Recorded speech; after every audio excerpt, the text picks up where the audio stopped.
Good morning. We're here today to announce 3 separate cases highlighting the ongoing threat posed by Chinese economic espionage and research theft in the United States. First, the arrest today of a Harvard University professor for lying about his participation in a Chinese foreign recruitment program. Second, this morning we have unsealed a separate indictment of a Chinese national working as a scientific researcher at Boston University who failed to mention on her visa application that she is also a lieutenant with the People's Liberation Army.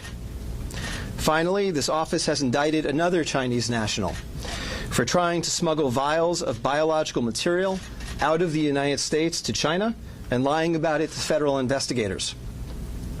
That defendant, whose entry to the United States had been sponsored by Harvard University, was a cancer researcher at a lab at the Beth Israel Deaconess Medical Center. So, this morning, the FBI arrested Dr. Charles Lieber, the chair of the Department of Chemistry and Chemical Biology at Harvard University, for making false statements regarding his involvement in China's Thousand Talents Plan and his affiliation with the Wuhan University of Technology. The complaint alleges that Dr. Lieber signed a contract with the Chinese university in Wuhan and was paid up to $50,000 per month, plus up to $158,000 in living expenses, and awarded more than $1.5 million to set up a research lab at the Chinese school and work there on researching nanotechnology. Lieber also joined China's Thousand Talents Plan, according to the complaint, a Chinese government-run program designed to entice scientists and researchers in the United States to share their research expertise with China. At the same time, Dr. Lieber was receiving U.S. grant funds from the Department of Defense and the National Institutes of Health. National Institutes of Health spends up to $39 million a year funding medical research in the United States. Those programs required Dr. Lieber to disclose if he was working with, including receiving funding from, any foreign power. When questioned, Lieber hid his involvement with the Chinese entities, including specifically disavowing any connection to China's Thousand Talents Plan. Meanwhile, based on the complaint, it appears that China paid Lieber hundreds of thousands of dollars over the years for his involvement with the Chinese entities and for his work on research for Chinese gain. Also today, a federal grand jury indicted Yanqing Ye, a Chinese national, with lying on her J-1 visa application, making false statements to Customs and Border Protection, conspiracy, and being an unregistered agent of the People's Republic of China.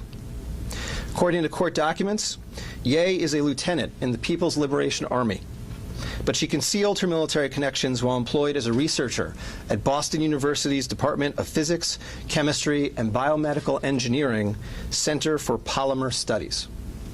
The indictment alleges that a colonel in the People's Liberation Army and other military officers from the Chinese National University of Defense Technology gave Ye numerous assignments while she was in the United States, such as conducting research, assessing U.S. military websites, and sending documents and information back to China.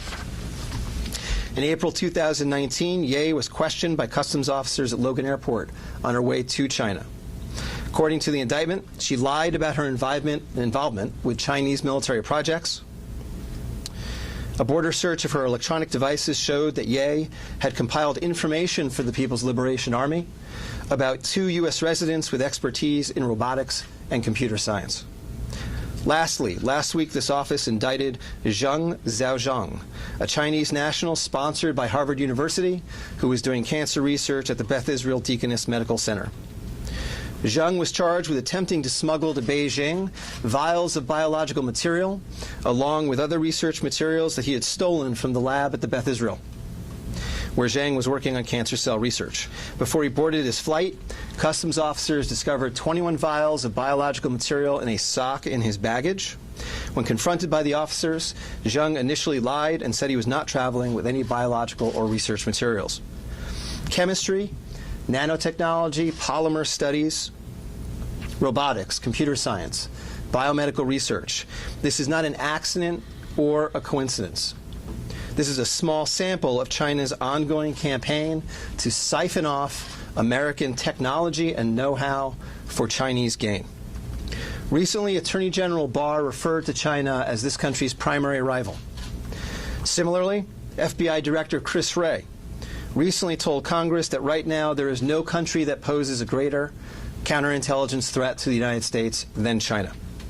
Through the use of not only traditional intelligence officers, but academics, researchers, its own private citizens, China is engaged in a massive, long-term campaign to steal U.S. research and technology for its own uses. As demonstrated by these cases, on the academic side, the Chinese government uses partnerships and exchanges with U.S. schools and research institutions to access cutting-edge research and equipment.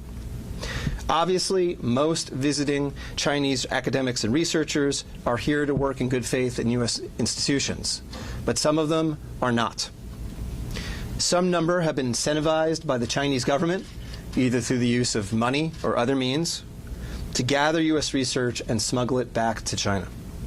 Because of the sheer scope of this threat, a year ago, the Attorney General created the China Initiative at the U.S. Department of Justice, designed to prioritize and aggressively prosecute Chinese economic espionage and theft of intellectual property. The cases we are announcing today are part of that effort. Boston is an especially attractive target for this kind of exploitation, and universities and research institutions and tech companies in this area must become sensitized to this threat. Our community benefits greatly from the diversity and talent of international visitors and our partnerships with foreign institutions, especially research institutions. But Chinese economic espionage and theft is a real and daily occurrence that we must begin to confront. I want to thank the FBI for its usual professionalism in these cases, as well as the prosecutors in the National Security Unit in my office. I also want to thank Customs and Border Protection for its excellent work in the Ye and Zheng investigations, doing the hard job of protecting our borders. I also want to thank the Office of the Inspector General at HHS and the Commerce Department's Office of Export Enforcement. These cases tend to be complex. They involve the border, they involve international dimensions, and so it requires expertise to do these cases across federal departments.